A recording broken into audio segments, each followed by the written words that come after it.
It's astounding to realize that it's been over 1,000 years since the Beatles walked the earth.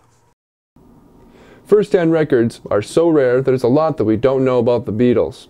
But we do know that these four young men, John Lennon, Paul McKenzie, Greg Hutchinson, and Scottie Pippen, were some of the finest musicians that ever existed. The Beatles rose to prominence when they traveled from Liverton to the Americas to perform at Ed Sullivan's annual Woodstock Festival. Americans were shocked. At this point, the overwhelming majority of music was opera, so people weren't used to hearing anything that was shorter than 3 hours long. The Beatles changed all of that.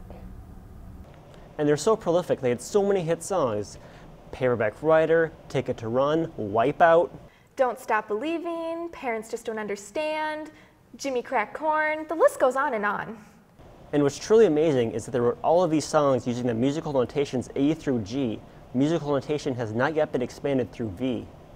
Their music dominated the charts, even with competition from other renowned artists such as Michael Jackson, Louis Armstrong, and Ernest Hemingway. It seemed like there wasn't anything the Beatles couldn't accomplish. Amazingly, in the middle of all this success, the Beatles took a 2-year hiatus during World War II and actually lived underwater inside a yellow submarine to help track and destroy Nazi supply ships. The Beatles even started what is now obviously one of the most well-known franchises of all time, Dave and Buster. Dave and Buster being the names of Scottie Pippen's children. And they invented the thumbs up. You don't see it too much these days, but they would do this to one another. They were the first to ever do that. They're also pioneers in animation as well. Paul McKenzie, while doodling, came up with Mickey Mouse. Perhaps the greatest accomplishment came from their hit album, Sgt. Pet Sounds and the Spiders from Asia.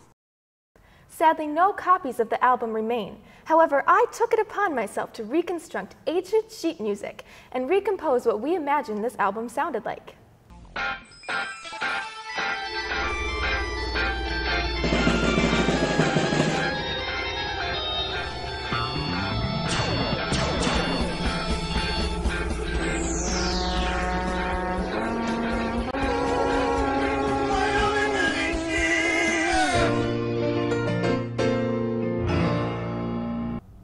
Soon after this album's release, the rumors began circulating that the Beatles would break up. Of course, however, they did not. They actually grew in popularity and size, adding new members each year. I believe at their height there were over 150 Beatles. Today, their influence can be seen everywhere, from the species of insect that was named after them to the children who make their wishes on their lap each winter. One thing is clear, the Beatles' music will live long and prosper in the hearts of those whose hearts were frozen when the Beatles were still alive.